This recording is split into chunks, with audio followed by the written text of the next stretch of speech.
Chapter 30. A man called Ove and a society without him.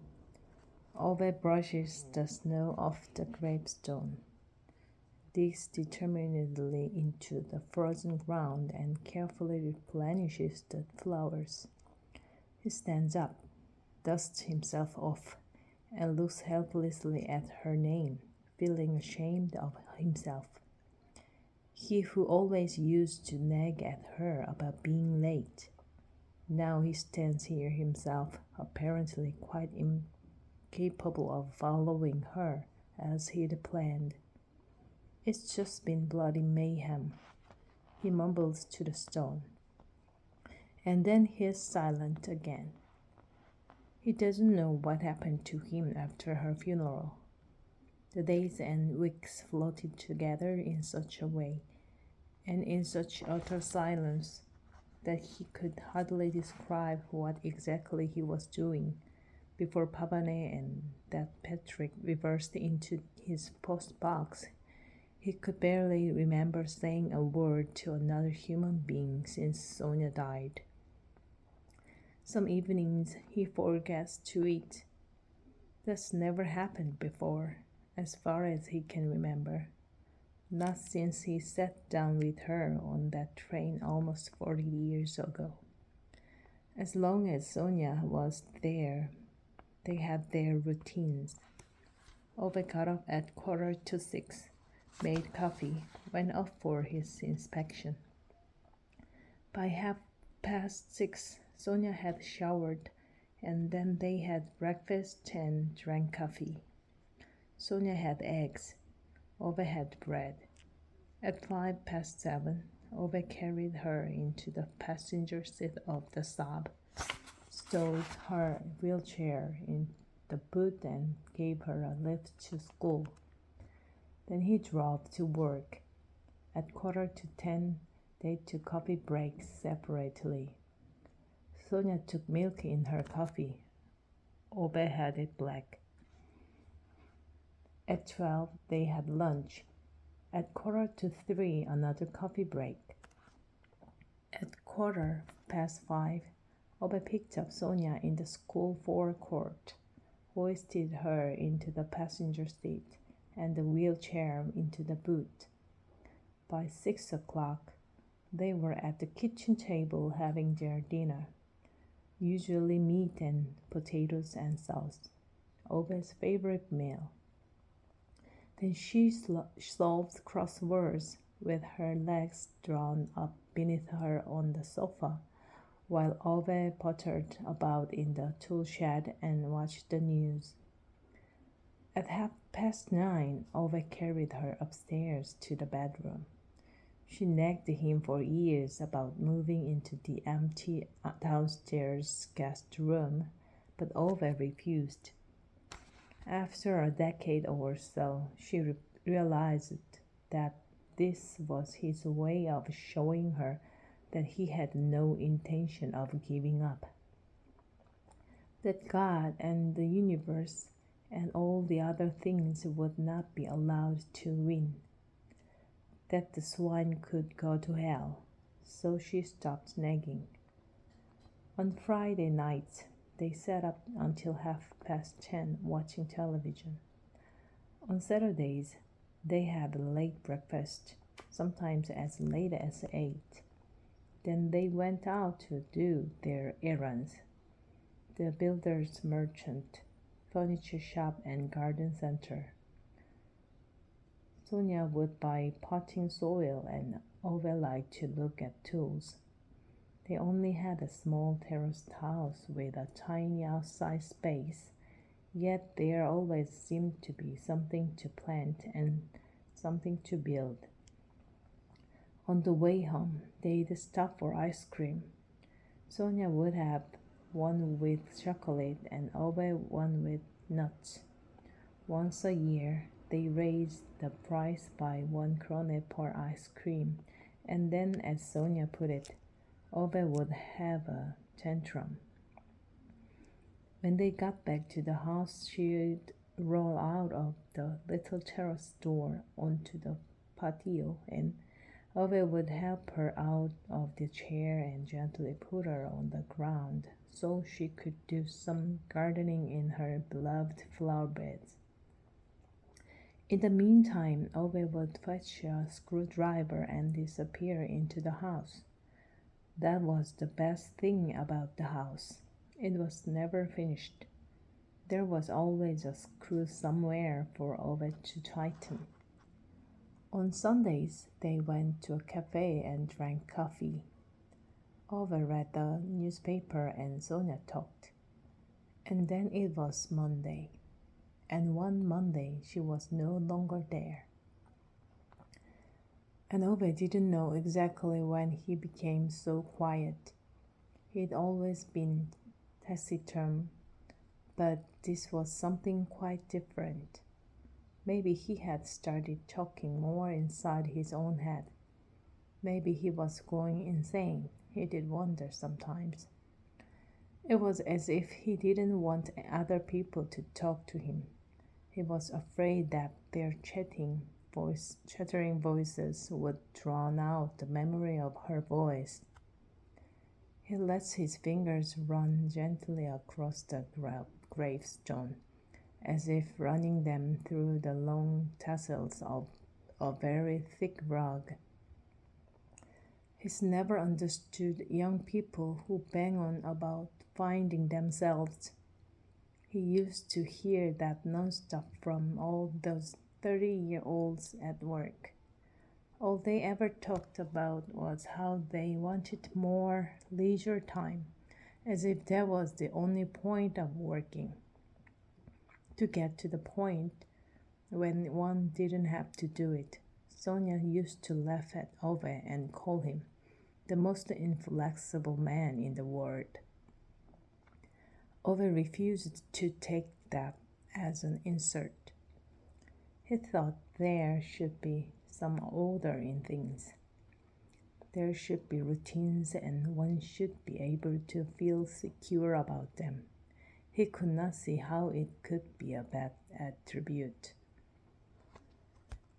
Sonia used to tell people about the time that Ove, in a moment of temporary mental dislocation in the middle of the 1980s, had been persuaded by her to get himself a red Saab, even though in all the years she'd known him, he'd always driven a blue one. They were the worst 3 years of Ove's life, Sonia tittered. Since then, Ove had never driven anything but a blue Saab. Other wives get annoyed because their husbands don't notice when they have their hair cut. When I have a haircut, my husband is annoyed with me for days because I don't look the same, Sonia used to say. That's what Ove misses most of all, having things the same as usual. People need a function, he believes, and he has always been functional. No one can take that away from him. It was 13 years since Ove bought his blue Saab 9-5 estate. Not long after, the Yanks at General Motors bought up the last Swedish-held shares in the company. Ove closed the newspaper that morning with a long string of swear words that continued into a good part of the afternoon. He never bought a car again. He had no intention of placing his foot in an American car, unless his foot and the rest of his body had first been placed in a coffin. They should be bloody clear about that. Sonia had, of course, also read the article, and she had certain objections to Ove's exact version of events regarding the company's nationality, but it made no difference. Ove had made up his mind, and now he was fixed on it. He was going to drive his car until either he or it broke down. Either way, proper cars were not being made anymore. he'd decided. There was only a lot of electronics and crap inside them now. Like driving a computer. You couldn't even take them apart without the manufacturers whining about invalid guarantees. So it was just as well. Sonia said once that the car would break down with sorrow the day Ove was buried. And maybe that was true. But there was a time for everything, she also said, often. For example, when the doctors gave her the diagnosis 4 years ago, she found it easier to forgive than Ove did. Forgive God and the universe and everything. Ove got angry instead. Maybe because he felt someone had to be angry on her behalf.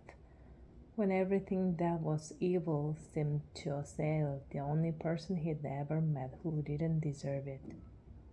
So he fought the whole world. He fought with hospital personnel and he fought with specialists and chief physicians.